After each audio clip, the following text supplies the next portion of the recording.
Payez-vous en premier et arrêtez d'être à découvert. C'est hyper important de commencer le mois par ces investissements. Si j'ai décidé que chaque mois, j'allais investir 200 € par mois sur le S&P 500 par exemple, il faut absolument que je programme un investissement dès le début du mois. Début du mois, je paye mon loyer, je paye mes charges et ensuite je fais mes investissements directement avant même de faire les dépenses plaisir. Parce que pour la très grande majorité des gens, tant qu'il y a de l'argent sur le compte, ils vont se permettre de dépenser, d'aller acheter différentes choses dont ils n'ont pas besoin, d'aller au resto, etc.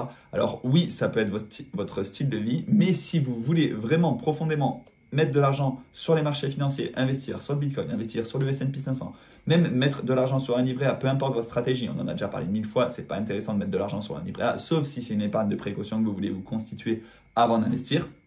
Mais dans tous les cas, il faut le faire en premier. C'est vous qui passez avant tout le reste. Il faut vraiment, dès qu'on reçoit son salaire, avant d'attendre d'être à découvert, avant d'attendre de ne plus avoir d'argent à la fin du mois et de se dire ben en fait, ok, je ne peux pas investir ce mois-ci, allez, on verra le mois prochain. Et finalement, c'est un cercle vicieux et de mois en mois, on n'investit jamais, on passe jamais à l'action. Faites-le dès le début. Commencez avec de petites sommes au pire. Commencez avec 30 €, 40 €, 50 € par mois. Tout le monde peut se permettre de mettre 30 € par mois en début de mois et éviter par exemple une sortie, éviter un achat compulsif, etc. Alors oui, c'est encore une fois, c'est un style de vie, c'est vous qui le choisissez. Mais après, il y a peut-être un juste milieu à trouver. Ne mettez pas les 3/4 de votre salaire non plus sur vos investissements parce que l'idée, c'est pas non plus de se priver de vivre et de se faire des plaisirs. Et c'est hyper important. Et moi, le premier, je suis quelqu'un qui sort pas mal, qui voyage, qui fait plein d'activités, etc. Donc, il y a des dépenses quotidiennes qui sont importantes.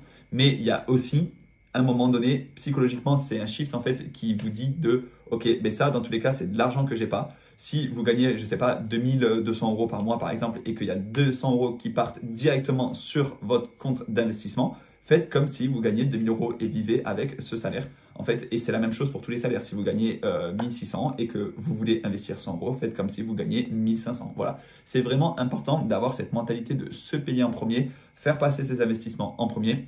Et ensuite, comme ça, on pourra faire travailler les intérêts composés. Et l'argent d'aujourd'hui vaut plus cher que l'argent de demain. Donc, en fait, c'est hyper important de mettre des sommes qui sont proportionnellement 100 € aujourd'hui. C'est très intéressant parce que si vous mettez 100 € dans 3 ans, ça n'aura pas la même valeur. Donc, peut-être qu'il faudra commencer à augmenter petit à petit la part que l'on investit. Proportionnellement à son salaire, ça peut être par exemple 20% de son salaire, mais si son salaire augmente, si votre salaire augmente, pardon, ben peut-être aussi augmenter la part de ses investissements. Et l'argent que vous mettez aujourd'hui, 100 € placés sur le S&P 500, dans 10 ans, croyez-moi que ce sera beaucoup plus que ces 100 € parce qu'ils auront généré de l'argent puisque c'est ce qu'on appelle les intérêts composés. Donc, s'il y a une chose à retenir de cette vidéo, payez-vous en premier. C'est toujours ce qu'on dit quand on parle d'investissement. Voilà, si vous avez des questions, ça se passe en commentaire. J'aimerais savoir si vous, c'est votre stratégie en fait de commencer le mois par faire directement un virement vers votre compte d'investissement. Voir en fait s'il y a un virement automatique comme ça, c'est indolore, on s'en rend même pas compte. Vous faites un virement automatique de votre compte où vous recevez votre paye vers la banque en ligne où vous avez votre PEA, votre compte titre ou votre compte crypto, etc. Et après, même sur certaines banques, sur Trade Republic, on peut programmer des achats d'actions en automatique. Sur Binance, on peut programmer des achats de crypto en automatique, etc. Comme ça, tout se passe automatiquement. On n'a même pas besoin de réfléchir. Après, effectivement, s'il y a un gros problème, on peut couper un virement pendant 1 mois, pendant 2 mois. Mais sur le long terme, il faut quand même s'y tenir et avoir de la discipline. Voilà, si vous avez des questions en commentaire, vous avez tout ce qu'il vous faut en description, le lien vers la formation crypto, etc. Les codes de parrainage pour les différents sites de crypto, les sites de bourse, etc.